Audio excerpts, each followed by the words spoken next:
ഒരു ചെറിയ vacation time വിശേഷം പറഞ്ഞാലോ? New gen vacation time. ആ അതിനു മുൻപ് നമ്മുടെ കഥ പറയാലോ. വെക്കേഷൻ ആകുമ്പോഴത്തേക്കും ഒരു ശകലം പോലും ആ വെയിൽ അങ്ങോട്ട് നഷ്ടപ്പെടുത്താതെ പെരക്ക് ചുറ്റും ഓടി നടന്ന് കളിച്ചും ആ പറമ്പ് മുഴുവൻ ഓടി കതച്ച് നടക്കലാണ് പണി. പിന്നെ അയൽവക്കത്തെ വീട്ടിലേക്കുള്ള പോക്കും ഇടക്കൊക്കെ വഴക്ക് പറഞ്ഞും ചിലപ്പോഴൊക്കെ തല്ലിയാണ് വീട്ടിൽ കയറ്റുന്നത്. അങ്ങനെ വെക്കേഷൻ ചെലവഴിച്ച നമ്മുടെ മക്കൾ ഇതായിരിക്കണം. ഈ ഒരു മോണിറ്ററിന്റെ മുമ്പിൽ അങ്ങോട്ട് ഇവന്മാരെ പ്രതിഷ്ഠിച്ചങ്ങോട്ട് വെച്ചിരിക്കുന്ന പോലെയാണ് ഇരിപ്പ്. എന്തൊരു ക്ഷമയാ! ഒരു മോണിറ്ററേ ഉള്ളെങ്കിലും അവരുടെ ഒരു സഹകരണവും സ്വരുമയൊക്കെ അങ്ങോട്ട് സമ്മതിച്ചു കൊടുക്കണം കേട്ടോ. ക്ഷമയോടുകൂടി ടേൺ ബൈ ടേൺ ആയിട്ട് അടുത്ത ആളുടെ ഊഴത്തിനായി കാത്തിരിക്കുകയാണ് മറ്റു രണ്ട് ഇവന്മാരും കൂടെ. ഒരാളിതാ കിടക്കണു, ഒരാളിതാ ഇരിക്കണു. ഈ മൂന്നെണ്ണത്തിൽ ഒരെണ്ണം എൻ്റെ സന്താനമാണ്, അടുത്തത് എൻ്റെ അനിയൻ്റെ സന്താനം. ഇവൻ്റെ ഇളയത് 4 വയസ്സാകാൻ പോണ ഒരു അനിയനുണ്ട്.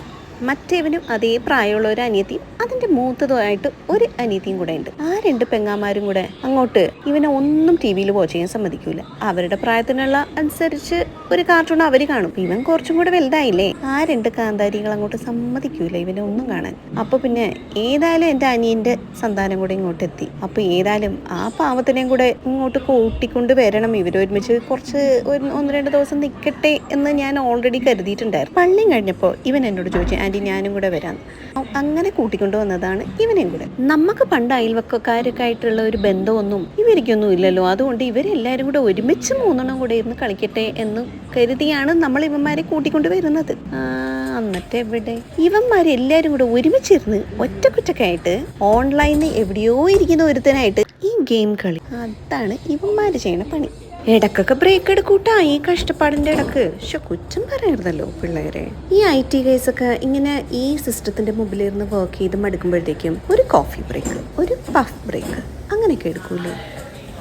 ഒരു പന്തൊന്ന് ഇങ്ങനെ ഒന്ന് തട്ടിക്കളിക്കുക, ഒന്ന് സൈക്കിൾ ഒരു റൗണ്ട് ഒന്ന് ഉരുട്ടിയിട്ട് വരാം. നമ്മളെ ഒന്ന് കാണിക്കണ്ടേ, ഒന്ന് ബോധിപ്പിക്കണ്ടേ.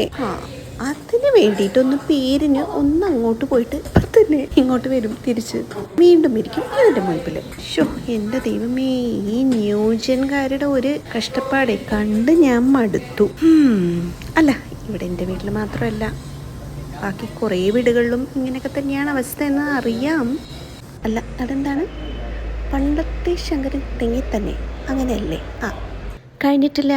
ഇവന്മാരുടെ വിശേഷം കുറച്ച് നാളത്തേക്കും കൂടെ ബാക്കി വെച്ചിട്ടുണ്ട് ഞാൻ. അപ്പോൾ കാണാം.